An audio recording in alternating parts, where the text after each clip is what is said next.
بسم اللہ الرحمن الرحیم نحمدہ ونصلی علی رسولہ الکریم اما بعد فاعوذ باللہ من الشیطان الرجیم بسم اللہ الرحمن الرحیم۔ رمضان المبارک کا مقدس مبارک مہینہ آ چکا ہے۔ آج ہم اس کی جس وقت یہ ویڈیو ریکارڈ کی جا رہی ہے اس کی ہم پہلی تراویح کا اہتمام فرمائیں گے۔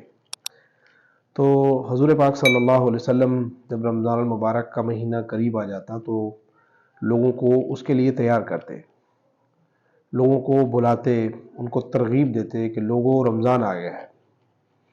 رمضان کی استقبال کی اللہ کے نبی صلی اللہ علیہ وسلم فرماتے، رمضان کی استقبالیے میں فرمایا کہ لوگوں رمضان وہ مہینہ ہے جس مہینے کے اندر اللہ رب العزت جنت کے دروازوں کو ہمیشہ ہمیشہ کے لیے پورے مہینے کے لیے کھول دیتے ہیں اور جہنم کے دروازوں کو 30 رمضان تک بند کر دیتے ہیں۔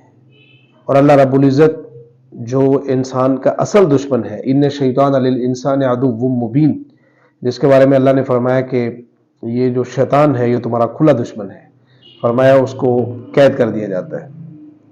انسان کا سب سے بڑا دشمن قید ہو جاتا ہے اور اللہ رب العزت کی جو رحمت کے دروازے ہیں جنت کے وہ کھل جاتے ہیں اور جہنم کے دروازے بند ہو جاتے ہیں۔ اور رمضان المبارک میں جو اللہ رب العزت کا عرش کریم ہے، عرش مبارک ہے، وہ فرمایا پہلے آسمان پہ آ جاتا ہے۔ اس سے بڑی سعادت کیا ہوگی کہ جب ہم رمضان المبارک میں ہم دعا مانگیں گے اللہ رب العزت کے سامنے، اے میرے کریم اللہ مجھے معاف کر دے، تو اللہ کریم کی بارگاہ سے عرض آئے گی کہ تمہیں معاف کر دیا گیا ہے۔ اللہ کریم کی بارگاہ سے ہمیں ایسے بلایا جاتا ہے جیسے تہجد میں جب پکارا جاتا ہے انسان کو، ہے کوئی مانگنے والا میں عطا کروں۔ تو رمضان میں بھی یہی کیفیت ہوگی۔ اللہ کریم ارشاد فرمائیں گے ہے کوئی مانگنے والا میں معاف کروں، ہے کوئی مجھ سے اپنے رزق کے سوال کرنے والا میں اس کے رزق کو بڑھا دوں، اور ہے کوئی مجھ سے مانگنے والا کہ اللہ میری اولاد نہیں ہے مجھے اولاد دے دے، فرمایا میں اس کو اولاد عطا کر دوں۔ تو رمضان میں انسان جو دعا کرے گا، روزے کے ساتھ کرے یا غیر روزے کے ساتھ کرے، تو اللہ کریم اس کی دعاؤں کو بھی قبول فرماتے ہیں۔ اور حدیث میں آتا ہے کہ رسول پاک صلی اللہ علیہ وسلم نے ارشاد فرمایا کہ رمضان میں اللہ کی رحمت ایسے برستی ہے، جیسے ہم دیکھتے ہیں کہ جب بارش آتی ہے تو ہم اگر کمرے میں بیٹھ کے بارش کا معائنہ کریں تو بارش کو ہم دیکھتے ہیں دروازے سے باہر کہ وہ لگاتار برستی ہے، اس میں تسلسل ہوتا ہے۔ تو اللہ کے نبی نے اس بارش کی مثال دی، فرمایا کہ بارش جو آتی ہے نا رمضان میں اللہ کی رحمت کی، وہ موسلا دار ہوتی ہے، اس میں تسلسل ہوتا ہے، وہ رکتی نہیں ہے، وہ چلتی رہتی ہے جب تک رمضان ختم نہیں ہوتا۔ تو رمضان میں انسان جو فرض نماز پڑھتا ہے، ایک نماز ادا کرتا ہے، عام دنوں میں اگر ایک نماز اکیلا پڑھے گا تو اسے ایک نماز کا ثواب ملتا ہے، امام کے پیچھے پڑھے گا تو 27 نمازوں کا ثواب ملتا ہے۔ رمضان میں اللہ کا یہ قانون نہیں ہوتا۔ رمضان میں فرمایا تم ایک نماز پڑھو گے تو اللہ 70 فرضوں کے برابر تمہیں ثواب عطا کرے گا، نفل کو اللہ فرضوں کے برابر کر دے گا۔ اس لیے رمضان بہت قریب آ چکا ہے، بلکہ ہم انشاءاللہ کل پہلا روزہ رکھیں گے، تو کوشش کیجئے کہ رمضان کا روزہ نہ چھوٹنے پائے ہم سے۔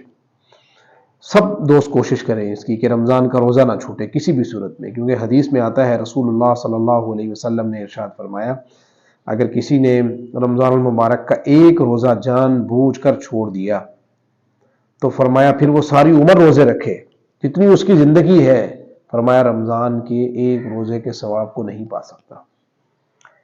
یعنی کہ ایک انسان کی 60 سال زندگی ہے، 70 سال زندگی ہے یا 100 سال زندگی ہے، فرمایا اس نے کیا کیا ایک روزہ چھوڑا، اب 100 سال روزہ رکھے نفلی، تو فرمایا رمضان کے ایک روزے کے ثواب کو نہیں پہنچ سکتا۔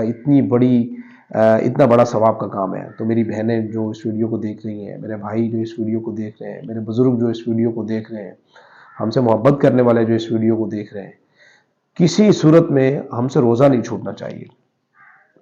آج کل تو ماشاءاللہ موسم بھی ٹھیک ہے، خوشگوار موسم ہے، تو یہ رمضان اللہ رب العزت کی بارگاہ میں قیامت کے دن ہماری سفارش کرے گا۔ اور ایک اور حدیث میں آتا ہے کہ رسول اللہ صلی اللہ علیہ وسلم نے ارشاد فرمایا کہ قیامت کے دن ہر چیز کا جو اجر ہے نا وہ فرمایا فرشتے ان کو عطا کریں گے۔ فرمایا روزہ ایسا اجر ہے اللہ کریم کی بارگاہ میں جب انسان پہنچے گا تو اللہ فرمائیں گے کہ روزے دار کو میں بدلہ خود دوں گا، باقی نہیں دوں گا کسی کو، روزے دار کو بدلہ میں خود ادا کروں گا۔ الصوم لی، روزہ میرے لیے ہے اور اس کا بدلہ میں خود ادا کروں گا۔ اب پتہ نہیں اللہ کریم کیا ہمیں اس روزے کا بدلہ عطا فرمائیں گے۔ اس لیے میری گزارش یہ ہے کہ ہم ایک تو نمازوں کا اہتمام کریں، نماز پڑھتے ہیں ہم، لیکن کوشش کریں کہ تکبیر اولیٰ نہ چھوٹے پورے رمضان میں۔ ہماری حدیث میں آتا ہے جس نے 40 دن تکبیر اولیٰ کے ساتھ نماز پڑھی تو اللہ تعالیٰ 2 پروانے اس کو عطا کریں گے، ایک جہنم سے چھٹکارے کا اور دوسرا نفاق سے بری ہونے کا۔ تو دیکھو کتنی بڑی بات ہے، منافق جہنم کے سب سے نیچے والے درجے میں ہوں گے قیامت کے دن۔ تو اس لیے پورا رمضان کوشش کریں۔ ہمارے ماشاءاللہ دوست ایسے ہیں جو پورا رمضان یہ کوشش کرتے ہیں کہ پورا رمضان میں نے نماز تکبیر اولیٰ کے ساتھ پڑھنی ہے، میں نے ایسے نہیں پڑھنی۔ ان کے الارم رمضان میں الرٹ ہوتے ہیں، وہ خود الرٹ ہوتے ہیں، ذہنی طور پہ تیار ہوتے ہیں کہ رمضان میں ہم نے تکبیر اولیٰ کے ساتھ نماز پڑھنی ہے، غیر تکبیر اولیٰ کے ساتھ نماز نہیں پڑھنی۔ ایک تو اس کی کوشش کی جائے، دوسرا حت الوسع ہماری زبان سے جھوٹ نہ نکلے، جتنا زیادہ ہو سکے اس کا انسان اہتمام کرے۔ اور تیسری چیز یہ ہے کہ ہم تراویح کا اہتمام کریں، یہ بہت بڑے ثواب کا کام ہے۔ تو ان 3 چیزوں کا اہتمام کریں گے تو انشاءاللہ ہمارا روزہ بالکل ٹھیک ہو جائے گا۔ پہلی چیز فرمایا روزہ بالکل نہ چھوڑیں، اور دوسری چیز فرمایا نماز تکبیر اللہ کے ساتھ پڑھو، اور سنتوں کا بھی اہتمام کرو، سنت موقدہ کا بھی اور غیر موقدہ کا بھی۔ اور رمضان المبارک کے اندر ہماری زبانیں جھوٹ سے بھی پاک ہو۔ اللہ رب العزت ہم سب کو عمل کرنے کی اور سمجھنے کی اور رمضان المبارک کی رحمتیں دیکھنے کی توفیق نصیب فرمائے۔ جزاکم اللہ۔